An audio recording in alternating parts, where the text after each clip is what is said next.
کی پرخلوص مبارکباد دیتا ہوں۔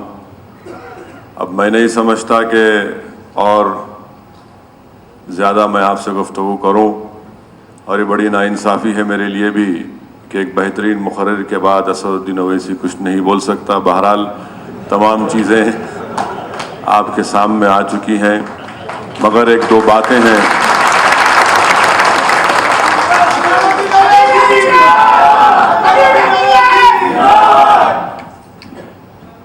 دو اہم باتیں یہ ہیں کہ مجلس اتحاد المسلمین کے SC-BC سیل کے انچارج جناب راجندر یادو صاحب اور احمد پاشا قادری صاحب کی کوشش کی بنا پر جو کئی برس سے ہمارے جو پرانا پل میں جو پاردی طبقے کے لوگ تھے، جن کو شیڈول ٹرائب کا اسٹیٹس شیڈول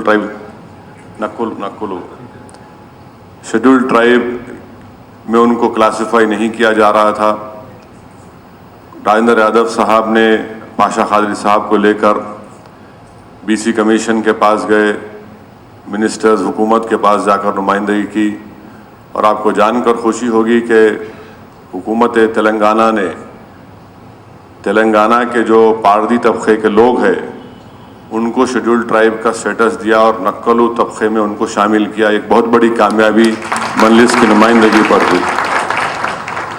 اس سے بات صاف اور واضح ہو جاتی ہے کہ مجلس پر جو الزام لگایا جاتا ہے فرقہ پرستی کا، وہ سچائی پر مبنی نہیں ہے بلکہ سراسر جھوٹ ہے۔ دوسری ایک بات یہ ہے کہ حکومت کی طرف سے جو مساجد کو جو پیسے دیے گئے، ہم نے چیف منسٹر سے اس بات کا مطالبہ کیا کہ مسلمانوں میں دوسرے فرقے کی مساجد بھی ہیں، مثال کے طور پر شیعہ طبقے کی مساجد ہیں، تو ہم نے حکومت سے کہا، اور دوسرے دیگر طبقوں کے بھی ہے، مہدوی فرقے کے بھی ہے، تو ضروری ہے کہ ان کی مساجد کو بھی حکومت کی طرف سے وہ سہولتیں دی جائیں، جس کا اقرار حکومت نے کیا ہے، اور انشاءاللہ تعالی مستقبل میں ان مساجد کو بھی جو حکومت کی طرف سے یہ سہولتیں دی جائیں گی۔ تیسری اہم بات یہ ہے کہ یقیناً ہم تمام کو حیدرآباد گریٹر حیدرآباد کے بلدیہ الیکشن کی تیاری کے لیے پوری جستجو کرنا ہے، اور ان اسمبلی حلقے جات میں جہاں سے ہم کو کامیابی نہیں ملی، بہت سے اسمبلی حلقے جات پہ ہمارے کینڈیڈیٹس جو لڑے تھے، ان کی ذمہ داری ہے کہ وہ وہاں پر متحرک ہوں۔ جو علاقہ گریٹر حیدرآباد بلدیہ میں آتا ہے، قطب اللہ پور میں، وہاں پر ہمارا ذمہ دار نہیں ہے، جو کینڈیڈیٹ تھے کسی اور وجہ سے وہ اپنی ذاتی مفاد کے لیے دوسری پارٹی میں کود گئے، تو وہاں پر انشاءاللہ تعالی میں مشورہ کر کے کسی ایک آدمی کو وہاں پہ انچارج بنائیں گے تاکہ قطب اللہ پور میں بھی ہم اپنی کارروائی کو تیز کر سکیں۔ دوسرے علاقہ اسمبلی حلقے جات میں جہاں ہمارے کینڈیڈیٹس الیکشن لڑے ہیں، میری ان سے گزارش ہے کہ اپنے کام میں اور تیزی پیدا کریں، تاکہ جب کبھی بلدیہ کے انتخابات ہوں، انشاءاللہ تعالی ہماری پوری کوشش، ہمارا پرائمری آبجیکٹیو یہ ہونا چاہیے کہ ہماری پارٹی کے زیادہ سے زیادہ تعداد میں اراکین بلدیہ کامیاب ہو، اور مجلس کو سب سے بڑی جماعت کا موقف انشاءاللہ تعالی ملے۔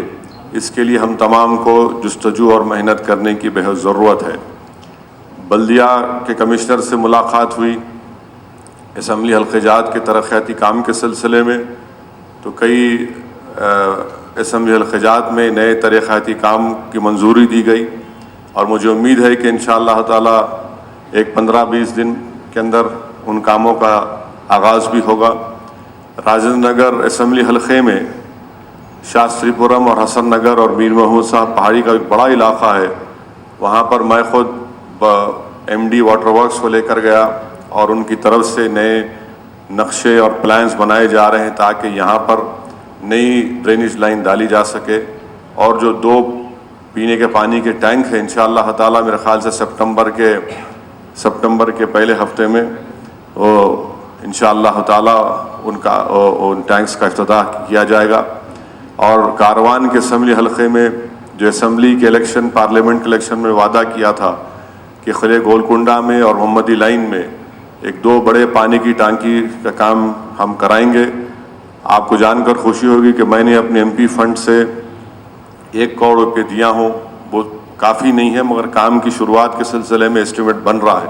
تو مجلس پوری کوشش کر رہی ہے، جیسا کہ آپ نے ابھی مجلس اتحاد المسلمین کے قائد مقننہ کی پوری تفصیلی گفتگو میں سنا کہ مجلس کی نمائندگی سے کیا کیا اقلیتوں کے لیے حکومت کو تجاویز دی جا رہی ہیں. حکومت نے اس کو قبول بھی کیا ہے. 12% یقیناً ہم کو ملنا چاہیے، یہ حکومت کا ہم سے وعدہ ہے. مگر ہماری ذمہ داری ہے کہ حکومت جلد بازی میں کام کر کے جو 4% تحفظات ہم کو مل رہے ہیں اس سے محروم نہ ہو جائیں. ایسا نہیں حکومت بولیں گے ہم تو دیے وہاں جا کے رک گیا، ایسا ہم نہیں کرنے دیں گے حکومت کو. اور 12% میں ہمارا مطالبہ حکومت سے ہوگا کہ کئی ایسے خاص طور سے جو سید مسلمان ہیں وہ تحفظات سے محروم ہیں، ان میں بھی غربت ہے. غربت پورے مسلمانوں میں ہے، چاہے وہ سید ہو، پٹھان ہو، شیعہ ہو، غربت تو سب میں ہے. تو حکومت سے ہم یہ کہیں گے کہ جب ایک اچھا مسلمانوں کا سوشل اور ایجوکیشنل سروے ہو، سماجی، اقتصادی اور تعلیمی سروے جب صحیح ہوگا، ایک صحیح پکچر عوام کے سامنے آئے گی، حکومت کے سامنے آئے گی کہ مسلمانوں کی غربت کا نہ صرف غربت بلکہ سماجی پسماندگی، تعلیمی پسماندگی کیا ہے. ایک ایسی جامع رپورٹ تیار ہونی چاہیے کہ اگر کل فرقہ پرست طاقتیں یقیناً اس ریزرویشن کو چیلنج کریں گے ہائی کورٹ میں یا سپریم کورٹ میں، تو وہ کورٹ کے پاس جب وہ دستاویز جائے گا کہ ہاں یہ ہماری پسماندگی کا رپورٹ ہے، اس کو اگر کوئی چیلنج بھی کرے گا تو کوئی اس کا انکار نہیں کر سکے گا.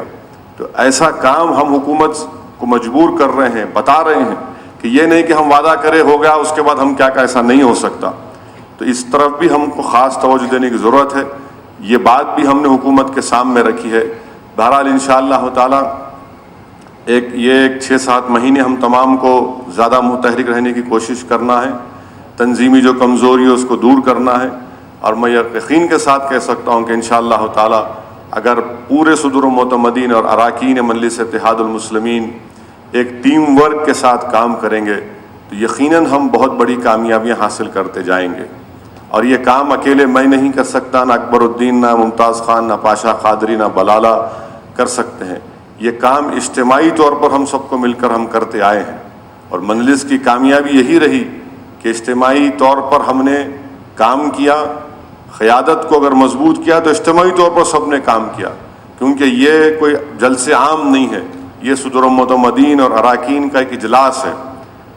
یہ کوئی جلسے کی بات نہیں ہے بلکہ اراکین مجلس کی موجودگی میں بات کہہ رہا ہوں کہ ہم تمام کو یہ ذمہ داری اٹھانا ہے. ہم تمام کی ذمہ داری ہے کہ ہم اپنی جماعت کو اور کامیاب کریں. اور بھی جو دیگر مسئلے مسائل ہیں مختلف حلقے جات کے، آپ ضرور اطلاع کریے. دارالسلام میں پورے MLAs بیٹھتے ہیں، عوام کے سامنے بیٹھتے ہیں.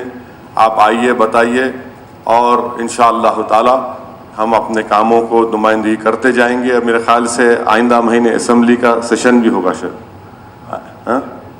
اسمبلی کے سیشن میں بھی انشاءاللہ تعالی جو مسائل حکومت سے مطالبہ کرنا ہے بے باک طریقے سے ہم مطالبہ کریں گے. اور انشاءاللہ تعالی کوئی ہم اپنے مطالبے کو اپنے بے باکی پر کوئی کمپرومائز کرنے نہیں دیں گے. میری آپ تمام سے بھی گزارش ہے کہ آنے والے بنگلور کے بلدیہ کے انتخابات میں مجلس کی کامیابی کے لیے دعا فرمائیے. اور ہم کوشش پوری کریں گے کہ مجلس کے امیدوار وہاں پر کامیاب ہوں. اور آپ دیکھ رہے ہیں کہ بنگلور، کرناٹک میں اور اتر پردیش میں سیکولر گورنمنٹ ہے، کانگریس ہے، سماج وادی ہے. اپنے آپ کو سیکولر بولتے ہیں لوگ، کیونکہ اب یہ لوگوں کے پاس جو ہے سرٹیفکیٹ دینے کی دکان کھول لی ہے لوگ کہ انہوں جس کو بولے انہیں سیکولر اور جو نہیں بولے کمیونل. ہم 8 سال کانگریس کا ساتھ دیے تو ہم ان کے دولہے بھائی تھے شاید. اب جب ہم ان کا ساتھ نہیں دے رہے تو ہم دشمن نمبر 1 ہو گئے. یہ فرقہ پرست ہیں، یہ کمیونل ہیں.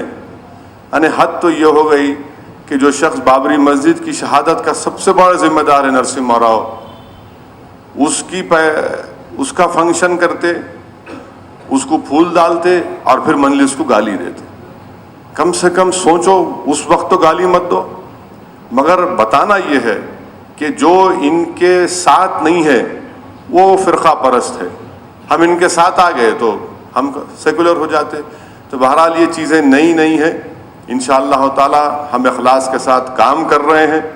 ہمارا مقصد یہ ہے کہ جو بے زبان ہیں، جن کی آواز نہیں ہے، جو کمزور ہیں، جن کا برسہ برس سے استحصال ایکسپلائٹیشن کیا گیا، اب ان تمام طبقے کے لوگوں نے، چاہے مسلمان ہو، بیکورڈ کلاس ہو، دلت ہو، ان لوگوں نے طے کیا ہے کہ اب ہم اپنی آواز کو مضبوط کریں گے.